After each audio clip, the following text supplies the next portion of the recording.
Greetings, my name is Louise Dente, and I welcome you to yet another edition of Cultural Caravan. On this edition, we're honored to be joined by Dr. Umar Abdullah Johnson. Dr. Johnson, or Dr. Umar as he's popularly known, is a nationally certified school psychologist. He had his doctorate in clinical psychology, as well as he's a blood relative of the great Frederick Douglass, the great abolitionist.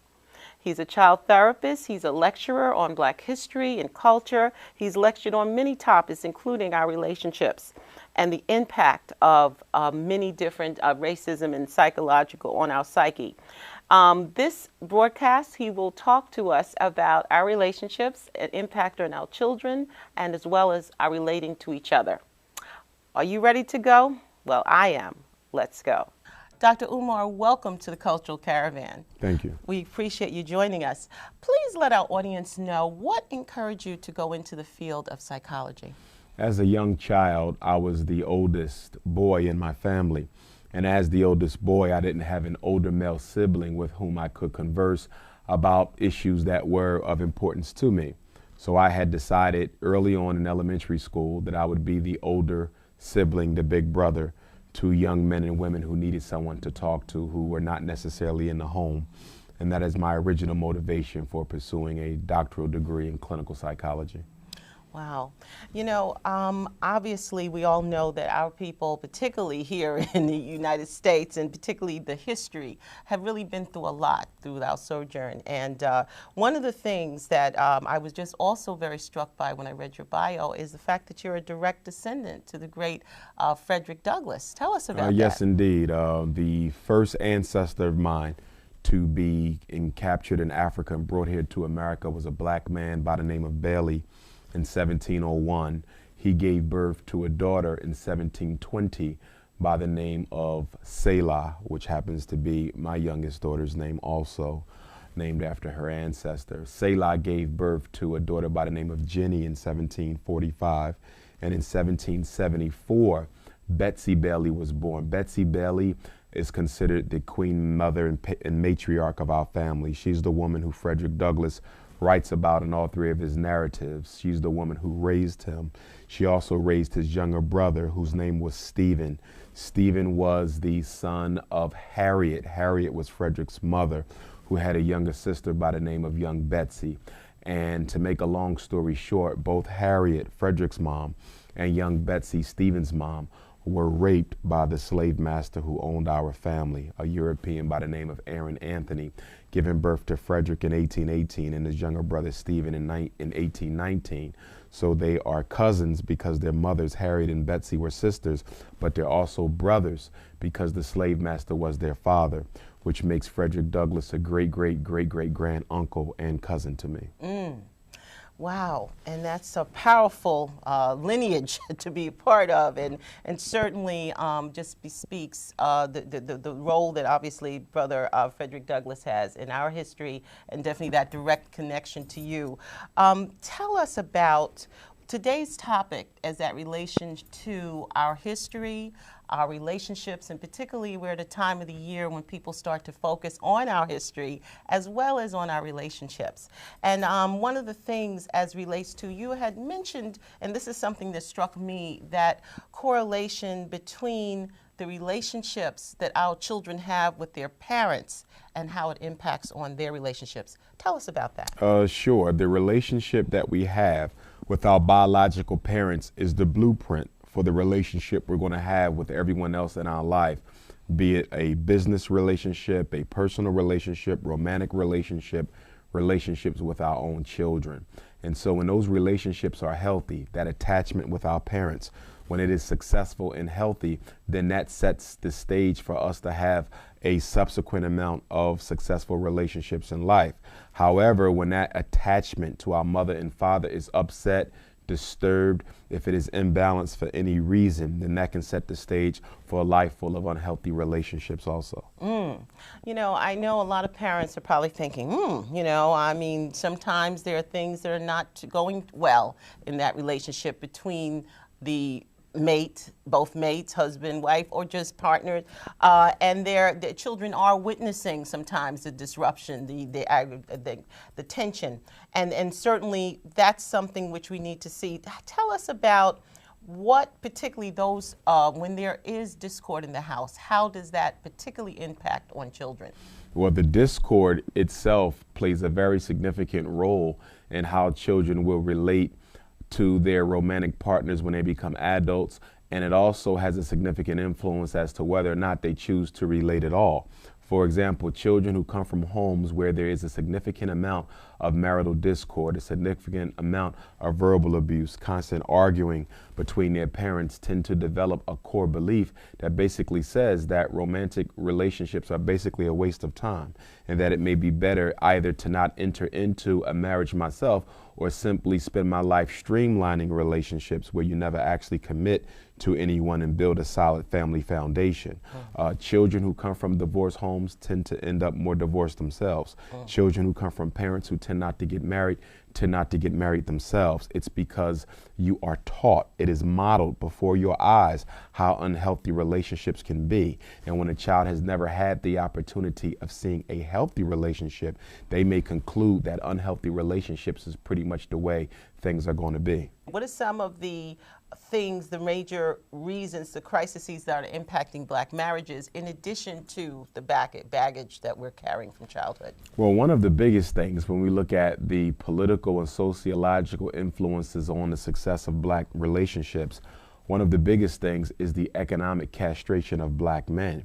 Because a man's primary responsibility is to be able to protect and provide for his family, given the war against black men that sees so many of them being miseducated and economically castrated, that puts pressure on the family and the relationship, because as the old adage goes, if there is no finance, there could be no romance.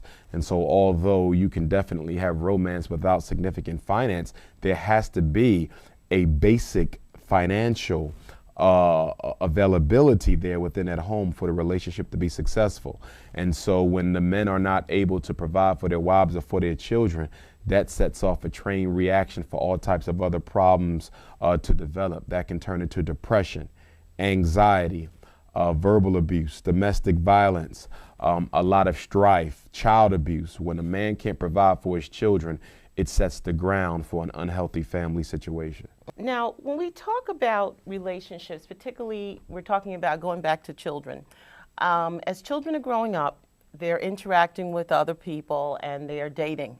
And let's talk about how these type of issues in their early formative years can impact on their own, the dating behaviors of children or young people as they become young adults. When children do not have firm attachments with their biological parents, which means that their basic psychological needs are not being met, that turns into conflicts internally for the child.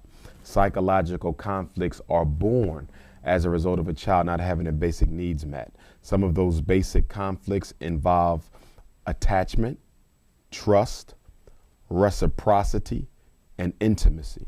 So for example, if a young lady did not grow up with her father, she didn't have a healthy bond. He was not present, or he was present, but he was not psychologically or emotionally present. In her romantic relationships, that complex can reveal itself as a lack of intimate connection. And what I mean by that is that young lady is either going to be afraid to open up her heart to her particular partner so that he can show that he loves her. So she's going to be afraid of it, or she's going to attempt to do everything she can to secure that intimacy by making herself vulnerable to mistreatment, abuse, and exploitation.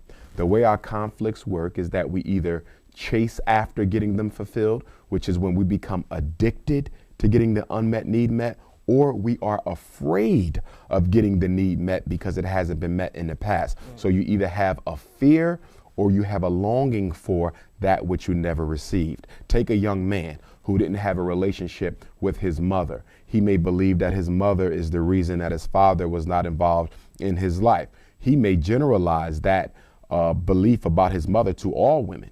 and he may come to believe that most black women are untrustworthy.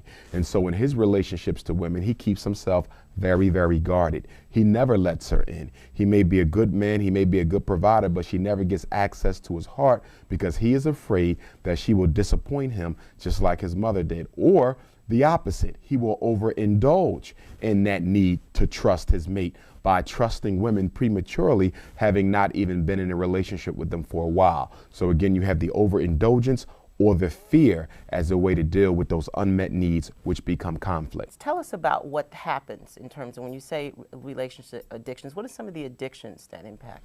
Well, one thing we have to understand is that we do not live in a healthy society. We don't live in a healthy world. Psychologically, there's nothing healthy about American society.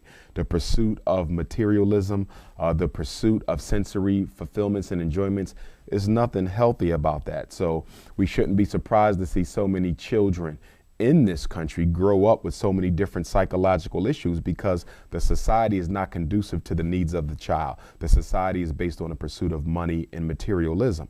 And so when you have people's emotional needs not being met as children and adults, we tend to look for pacifiers, things that we can use and indulge in that will help us fulfill our needs. And so as a result of that, we'll go to alcohol, we'll go to cigarettes, we'll go to gambling, we'll go to sex, we'll go to overeating, and we'll go to relationships. Relationships is just one of many addictions and pacifiers that people use to deal with their problems because they don't want to face their pain or don't have enough self-discipline and willpower to go into their personal issues and deal with them once and for all. So we find that men are dating women not as an end in and of itself, but as a means to escape their own issues. We find that women are dating men not as an in and of itself, but using the man as a means of coping with their own personal pain. And this is a big reason why our relationships end prematurely, because most of them were destined to fail early anyway,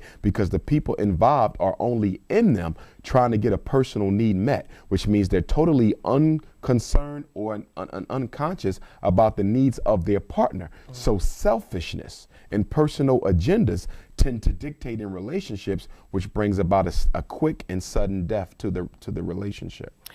Now, there are those who feel that unless they're in a relationship, and perhaps as you're saying, they're not whole, that they have to be, even if it's unhealthy, even if there's abuse, physical ills, mental, there are people out there who just feel they have to be in a relationship. Is that what you're referring to in terms of people feel they have to have a relationship regardless of whether it's healthy or not, and not looking at the side, just when. Well, it depends. With relationship addiction, the primary purpose of the relationship is to distract you from yourself and your problems.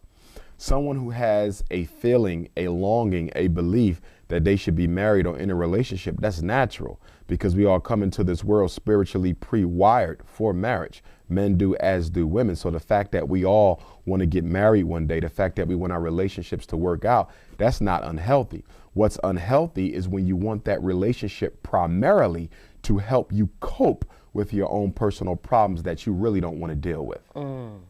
Now, you also talk about post-traumatic relationship disorder. Tell us about that. Post-traumatic relationship disorder is a derivative of post-traumatic stress disorder. We could also add into that equation post-traumatic slavery disorder. Post-traumatic relationship disorder speaks to someone coming out of a very traumatizing relationship, something that was time-consuming, resource-consuming, psychologically draining, spiritually intoxicating. When we come out of relationships, we have to have a period of healing before we go into another relationship. Man and woman, is absolutely essential that you purge yourself of the energy of that other person completely before you enter into another relationship. However, many of us don't do that. Because of our relationship addiction, we go from one relationship into the other. And when we do that, we rob the new potential partner of the opportunity to really show us who they are, because we're constantly judging them based on fears and experiences that we underwent in a previous relationship. So someone who may have been a perfect companion, a perfect wife, a perfect husband, is now being rejected, mistreated, exploited, and dejected because we haven't healed from the previous relationship. And so we're judging our current partner on the mistakes of the previous one. And we're making assumptions about their behavior that are incorrect because we are so afraid and anxious that they're going to turn into the person that we were last with, that we never give them a fair chance in the relationship. But let's look at, you talk also about maladaptive types of male or female relationship personalities. When you talk about that in relationship, did you say those, what does that mean? What is that when we talk about the different types of? Well, I found in my work that there's 6 types of unhealthy female relationship personalities and 6 types of unhealthy male relationship personalities. With the male, those 6 types, I call them the pimp, the predator, the couch potato. You also have the impregnator, the professional. Okay, and then you also have the you have the pimp, and you also have the predator, and you have the couch potato, the professional, the impregnator, and then you have the men who is all about sexually abusing a woman, okay, using them for their sexual resources. And so with the pimp, you have a man who just wants to use a woman for her financial benefits. He's the man who wants to live off a woman financially, her car, her credit cards, her house, her money. He's just interested in using her to take care of him. Okay, that is the pimp.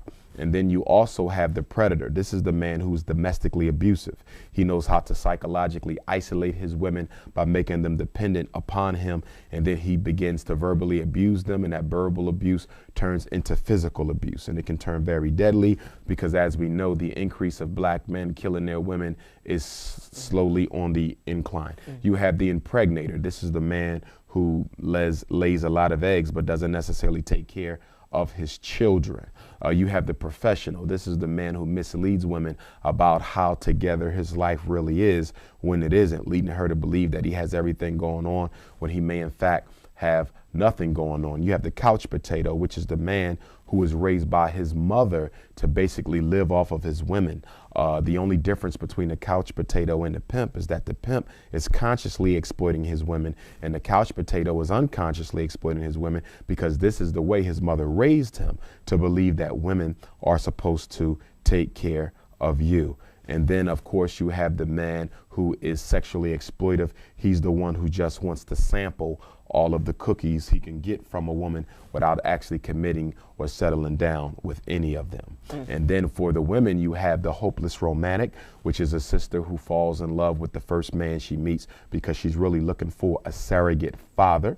You have the healer. This is the woman who tries to turn a man into something he's not, believing that she can't find what she really wants. So she's going to settle for anything she gets and try to miraculously transform him into the man of her dreams. You also have the homicidal honey. This is the woman who has a history of being abused by men. And so she has come to believe that the only way to settle disputes in a relationship is by becoming violent herself. So this is the woman who will grab for guns, for knives. This is the woman who likes to domestically abuse her mate to destroy the things that he owns. She cannot work through any problem peacefully. It has to be drama. And then you also have the high maintenance woman. This is the woman who has been so used and abused by men in her life that she has decided that she's going to pay them back by using them. And so she keeps herself emotionally isolated, and she simply settles for exploiting men for their financial benefits. So these are some of the types of maladaptive men and women that you see out here dating all the time. Wow. What would you say a person who either of those types, male or female out there, who may need, how would they be able to get help to kind of change those type of ways that are destroying the quality of relationships? Well, number one, getting psychotherapy for relationship issues is not a bad problem.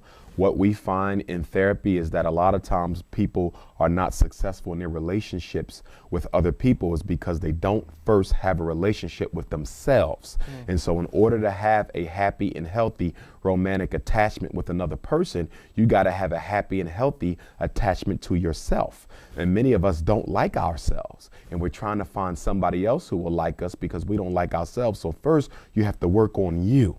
If you're not happy, you can't have a happy relationship. You're going to pollute that relationship with your own individual psychological poison.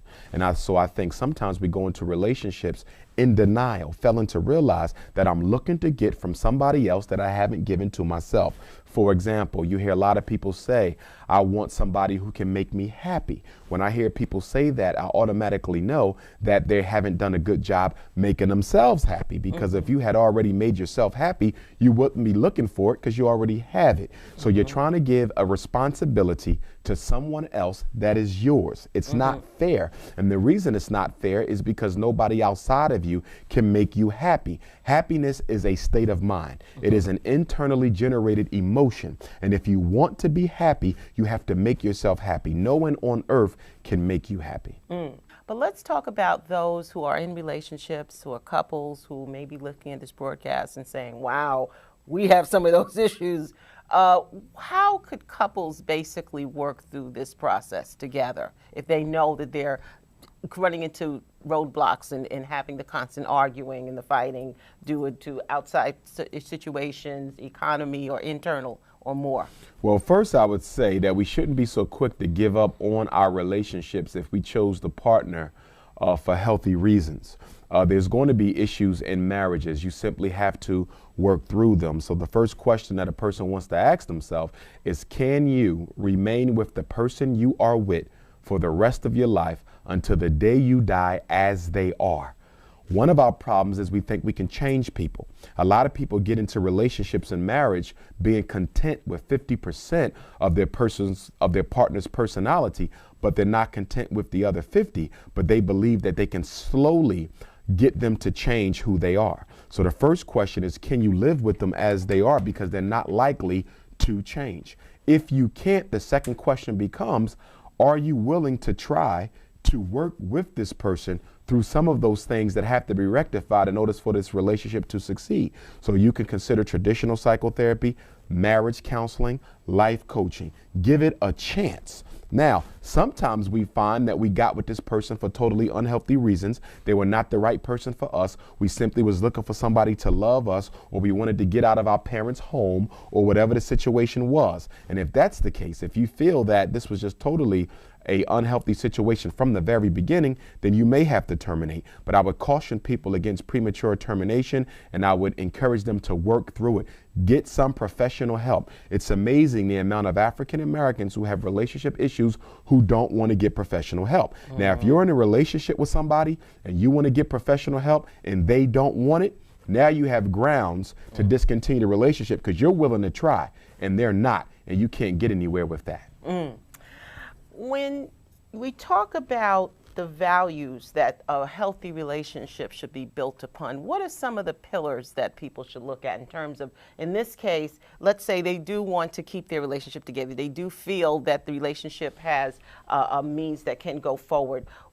Or even for those who are considering a relationship, maybe in a relationship that's not necessarily marital, dating, and looking at the core values that a good relationship is built upon. Well, the first thing is we want to make sure people's unmet psychological needs from childhood are not dictating their relationship choices. We find a very clear relationship between that which we did not have or did not receive from our mother and our father and our nuclear family. We see a definite relationship between those unmet needs and who we are choosing to date. So you want to make sure that you are choosing your partners consciously and not unconsciously with your inner child. And we all have an inner child. That child that you grew up as still lives with you, inside of you, and that child is still looking for their needs to get met, and that child does not base its decisions on rational thought processes. That decisions of the unmet needs of that inner child is based on what I need. So that means a woman who believes or who knows that a man might not necessarily be her best choice of a mate, if her inner child is whispering into her consciousness that you need to settle for him because at least you will have a man present, You will end up choosing that man just because your inner child wanted him to get its needs met, as opposed to your conscious mind, who clearly knew up front that he wasn't the one for you. So we have an inner war, that inner conflict between your conscious mind that knows better and your inner child who doesn't know better and only want its needs met. And as you know, no adult should allow a child to dictate their life, and none of us should allow our inner child to dictate our relationship success. Now, when we look at values, there's core values that you have to study in your potential partner. Number one of them is spending. Spending habits. Money can destroy a relationship, especially when money is not plentiful. So you want to study your mate's spending values. What is their financial values? Do they believe in saving? Do they believe in spending? Someone who believes in being thrifty and saving their money, married to somebody who likes spending and living check to check, it's not going to work. Then you have to look at family time. How much does your potential partner value spending time at home with the children? If you're dating a man or a woman who believes that they should spend more time with their childhood friends and more times with their family than with their own children, that's a conflict of value as it relates to how much home time you should be spending. Then you have to look at romantic time. And what I mean by that, how much time should you be spending with your partner vis-a-vis your career? Vis-a-vis your family. Okay, so you have to look at that. Also, sex, I find, is a big issue. It's been rumored by a lot of married men that once sisters get married, a lot of them stop giving up the cookie. So that's something that has to be talked about. Okay, how often should you be physically intimate with your partner? That's destroying relationships. Another thing, how you're going to raise the children. Parenting values. If you have one partner who is very serious about academics, who believes in checking homework and making sure the children's homework are done, and you have another partner who really doesn't care whether or not the children take school seriously, that can destroy a relationship. You have to deal with in-laws. For example, you may have two parents who like to play a very significant role in your marriage. But you may have someone else who's very private and their parents do not play a role in their marriage. You have to talk about that as well. One of our biggest problems I'll find is that we do not discuss the values. Religion is another value. Some people believe that the church or the masjid or the temple should be the cornerstone of family life. Other people who may belong to the same religious order do not necessarily believe that they need to be in church every Sunday, at the masjid every Friday, at the temple every Saturday. So what we need to do is talk about values up front. The reason why we are not talking about our potential partner's values is because we really don't care. The relationship is based on selfish needs. In fact, I would argue that about 50% of all marriages in our community come together as a result of ego extensions. An ego extension is when I choose you as a partner simply for what you can do for me and how you can make me look. So I'm choosing my women because they're attractive. I'm choosing my women because they have good education. I'm choosing my women because they're well educated. I'm choosing my women because they make me look better in public. I am not choosing them for who they are, but for what they can be for me. Ego extensions. Interesting.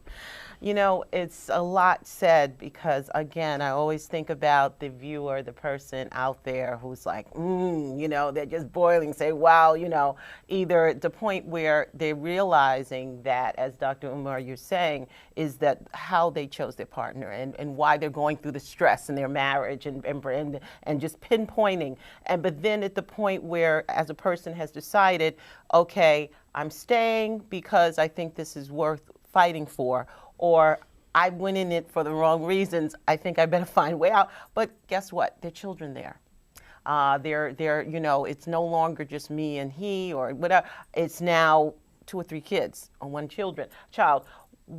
At one point, we did have an extended family where even if the male wasn't there, there was the brother of the woman or the sister of the husband, or the, you know, that there was someone who can support you even if one mate, or for whatever reason there was a separation. We don't have that type of bond anymore. What do we say, particularly in situations where there are people, sisters who are raising children on their own, brothers who may also be raising children on their own? What can we do to ensure that the children who might be in a situation where there's not, because of these issues, what can we do to support, to ensure our children don't have the same affect issues that we may be having? Well, number one, you have to watch the way that you model appropriate or inappropriate behavior in the home. Most of our children learn how to lead unhealthy relationship lives by watching their parents. For example, the woman who hangs around as the victim in a domestically abusive relationship, her daughter is watching that. And by watching that, that young lady she's likely to develop a core belief that says it's okay to be abused by men. So she's more likely to accept it herself because mom did. In fact, she may also develop a core belief that says men have to abuse you in order to show that they love you. And if they're not abusive, then they don't love you. I've seen situations like that where if the man is not physically controlling, aggressive, and abusive, then it confuses the woman because every man who loved mommy was physically abusive. So obviously you don't love me because you never put your hands on me. Also, the young man who's in that house, he's seeing his mother get beat on. He's seeing his father or his mother's boyfriend beat on her. And as a result, he learns that this is an acceptable way of interacting with women. So what we have to do is make sure we're role modeling the appropriate behavior. You can teach a child anything you want, but it's what they see that sticks. And every image that's played before the mind of a child is a seed planted in the fertile soil of their mind. And that seed must and will bring forth fruit. Now, black men as a whole, we have not been fulfilling our responsibilities as the raisers of black boys. There's nothing healthy about a black woman trying to raise a son all by herself. A woman can't make a man and a man can't make a woman. She needs help. The problem is many of our religious institutions don't have programs set up to help our young men, to teach them how to be men. And if they do, they have to ascribe to a particular religious doctrine, which in my opinion is selfish. You should be helping all black children, whether they are of your particular faith or not. So we need more black men volunteering their time. Unfortunately, too many black men who are out there helping our young men only do it because they're being subsidized through grants, through the local, federal, and state governments, or through white philanthropy. We have to start being a little bit more caring and a little bit more volunteering with our young men, because no one's going to save them but us. And when sisters are out there raising boys all by themselves, we shouldn't blame the sister for not being able to do a good job. We should blame all the black men in that neighborhood who see her struggling and don't reach out to help her. Another piece, and this is some of the things that some sisters have said, those sisters who are out there who are looking for healthy relationships, who are looking for men who they feel can marry, the perception that there may be a shortage of marriageable black men. What do you say to that, to those sisters out there who are interested in finding but are having some challenges and so forth? Well, one thing I would tell them to be patient and don't be too pessimistic about the opportunities that are out there. Although in America right now, I believe we have a ratio of 1 black man to every 12 black women. Despite that, you have to recognize that not all of those 12 women per man is going to be someone that the man is interested in.